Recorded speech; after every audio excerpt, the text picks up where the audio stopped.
Olá pessoal, nessa aula vamos resolver algumas questões da banca Cotec, Unimontes. É uma banca que vocês têm pedido bastante aqui no canal e eu separei 5 questões que são recorrentes tanto em provas da licenciatura como em provas do bacharelado.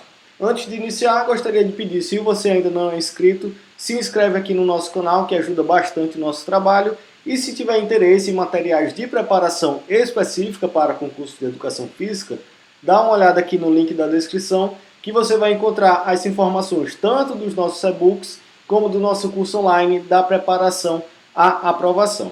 Então vamos lá para as questões. Primeira questão. As habilidades motoras, a partir dos seus aspectos temporais, são classificadas como... Então quando a gente fala de habilidades motoras, a gente tem diversas classificações. Temos classificações pensando no aspecto muscular, que são as habilidades finas e grossas. Temos classificações das habilidades motoras pensando em aspectos funcionais, pensando em aspectos ambientais e nesse caso ele vai falar dos aspectos temporais. Então quando a gente fala de classificação das habilidades motoras pensando em seus aspectos temporais, a gente vai falar de 3 classificações, que são justamente as habilidades motoras contínuas, discretas e em série. As habilidades motoras discretas são que têm início e fim bem definidos. As contínuas são aquelas que se repetem durante um determinado tempo, então correr, nadar. E as habilidades em série são uma série de movimentos realizadas em sucessão. Então, por exemplo, um drible no basquete é uma habilidade motora em série. As habilidades contínuas são as que repetem durante determinado tempo, então correr, nadar, caminhar. E as habilidades discretas são aquelas que têm início e fim bem definidos, como por exemplo um chute no futebol, uma cortada no vôlei. Então nesse caso, como ele vai falar das habilidades motoras em relação aos seus aspectos temporais, temos a alternativa D, a alternativa correta, que é justamente as habilidades discretas, contínuas e em série. Então primeira questão, alternativa D. Segunda questão, em relação à avaliação formativa, é incorreto afirmar. Então, relembrando as principais formas de avaliação, temos a avaliação diagnóstica, normalmente realizada no início de um processo formativo, justamente para poder planejar as suas aulas, todo o planejamento de ensino a partir de uma avaliação diagnóstica. Temos a avaliação formativa, que normalmente é utilizada durante o processo, justamente para ter um feedback tanto para o professor como para os alunos, e temos a avaliação somativa, que é normalmente realizada ao fim de um processo, justamente para classificar e avaliar se de fato aqueles conteúdos foram assimilados. Então nessa questão ele vai trabalhar a avaliação formativa e ele quer a alternativa incorreta. Então vamos lá. Alternativa A, possibilita ajustes das ações educativas durante o processo ensino-aprendizagem. Ok, de fato, como a avaliação formativa é utilizada durante o processo, ela permite esses ajustes, né? A partir dessa avaliação, a gente pode ajustar todo o planejamento e o processo de ensino-aprendizagem. Alternativa B, permite avaliar se o aluno domina gradativa e hierarquicamente os conteúdos de cada etapa. Perfeito, como ela é realizada justamente durante o processo, a gente pode ir tendo esse domínio gradativo e hierárquico. Alternativa C gera um feedback tanto para o professor como para o aluno dentro do próprio período letivo, perfeito também. E a alternativa D ocorre sempre no início do período letivo. Essa, na verdade, seria uma avaliação diagnóstica, né, que ocorre no início do período letivo. Então, como ele pede a alternativa incorreta, a alternativa D é a correta dessa segunda questão. Terceira questão, a distribuição da gordura corporal e a tolerância ao estresse enquadram-se respectivamente em quais dimensões da aptidão física relacionada à saúde. Então, quando a gente fala de aptidão física relacionada à saúde, a gente tem 4 eixos, né? A gente tem o eixo morfológico, que é justamente pensando em uma composição corporal, a distribuição da gordura em nosso corpo. A gente vai ter um eixo funcional, funcional ou motora, na verdade, que a gente vai trabalhar com a força, com a resistência, com a capacidade cardiovascular, a capacidade aeróbica, a flexibilidade. A gente vai ter um componente, um eixo fisiológico, que é justamente em relação à pressão arterial, à sensibilidade à insulina, E a gente vai ter um eixo comportamental, que é justamente essa tolerância ao estresse. Então, como ele vai falar da distribuição da gordura corporal e da tolerância ao estresse, dentro dessas 4 dimensões da aptidão física, a gente vai falar da distribuição da gordura corporal dentro de uma dimensão morfológica e a tolerância ao estresse dentro de uma dimensão comportamental da aptidão física relacionada à saúde. Então, nessa terceira questão, o correto é a alternativa B, dimensões morfológicas e comportamentais. Lembrando que todos esses temas que a gente já falou, a gente trabalha também no nosso curso, né? Tanto desenvolvimento de aprendizagem motora, aptidão física relacionada à saúde, atividade física relacionada à saúde, de forma geral, e também tipos de conteúdo e avaliações. Então, se você tiver interesse, dá uma olhada lá no link da descrição desse vídeo que você vai ter mais informações sobre o nosso curso. Quarta questão. Leia o fragmento de texto abaixo. Indicador antropométrico determinado a partir da massa corporal, estatura e circunferência da cintura.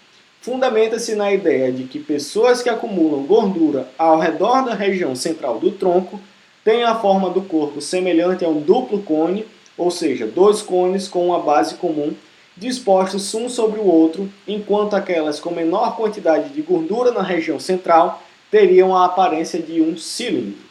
O indicador antropométrico caracterizado no texto é o ou a.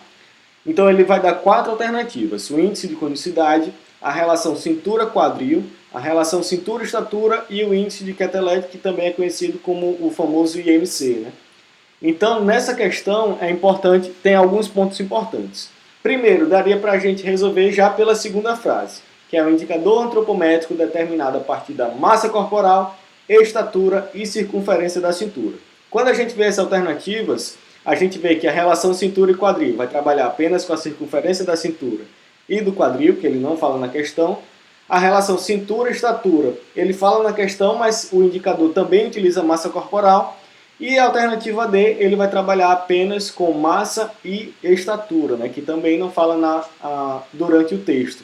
Então, já pela segunda frase, daria para a gente resolver essa questão. Mas como ele fala de todo o corpo semelhante a um duplo cone, é interessante a gente reforçar que no índice de conicidade é justamente como se nosso corpo fosse formado por 2 cones, um de base colada com o outro. Quanto maior o índice de conicidade, maior a base desses cones e, consequentemente, maior gordura localizada na região central do nosso corpo e, consequentemente, maior um risco cardiovascular. Então, é interessante em nossas avaliações a gente trabalhar com esses 4 índices de forma integrada, né? Não apenas um isoladamente. Quando a gente vê todos eles juntos, a gente tem uma noção maior de um risco cardiovascular, de uma gordura localizada de forma mais visceral. Então é interessante em nossas avaliações a gente trabalhar com todos esses índices. Então são índices extremamente baratos de a gente utilizar, né? Normalmente só massa, estatura e circunferências.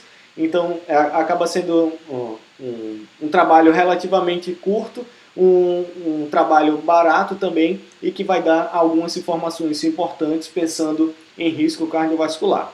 Então, resumindo, como ele fala de massa corporal, estatura e circunferência da cintura, a gente fala de índice de conicidade, principalmente porque ele também vai falar do duplo cone, que é justamente o nosso corpo formado por 2 cones, um de base para o outro. Então, quarta questão, alternativa A é a correta. Quinta questão, a questão sobre abordagens pedagógicas. O fragmento de texto abaixo foi retirado dos parâmetros curriculares nacionais. Analise. A educação física é, assim, apenas um meio para ensinar matemática, língua portuguesa, sociabilização. Para esse modelo, a educação física não tem um conteúdo próprio, mas é um conjunto de meios para reabilitação, readaptação e integração, substituindo o conteúdo que até então era predominantemente esportivo, o qual valorizava a aquisição do esquema motor, lateralidade, consciência corporal e coordenação visomotora. Diante do exposto, é correto afirmar que o fragmento de texto faz referência à abordagem. Então daria para a gente resolver facilmente essa questão, identificando alguns pontos chaves. Relembrando justamente da abordagem que a gente vai falar, a psicomotricidade foi um dos primeiros movimentos a se constituírem como uma abordagem pedagógica, né? Ela surge justamente em uma aversão a todo esse processo mais esportivista, né? Como uma contraposição a essa tendência mais esportivista que trabalhava somente o esporte na escola. Então a psicomotricidade foi um dos primeiros movimentos a se consolidarem como uma abordagem pedagógica da educação física, e ela tem justamente essa característica de trabalhar a educação física como um meio para o aprendizado de outras, para o ensino-aprendizagem de outras disciplinas, né? Então, a educação física auxiliando na alfabetização, a educação física auxiliando na socialização, no ensino da matemática e também trabalhando todos esses aspectos psicomotores, né? Esquema motor, lateralidade, consciência corporal e coordenação visomotora. Então, nesse caso, de fato, a abordagem é a psicomotora, a abordagem da psicomotricidade, a alternativa B é a correta dessa quinta questão. E por hoje finalizamos essa nossa aula sobre a banca Cotec, separando alguns temas importantes e recorrentes em provas de todo o Brasil, na verdade, independente de ser da licenciatura ou do bacharelado. Então é isso, se você tiver interesse em mais materiais de preparação específica para concursos de educação física, dá uma olhada lá no nosso Instagram, @concurso-cdfísica. No link da descrição você encontra também mais informações sobre os nossos materiais, tanto o e-book como o curso da preparação à aprovação. E se quiser entrar em contato por a gente, pode ser pelo nosso e-mail conc.edfísica@gmail.com. Então é isso, muito obrigado e até a próxima.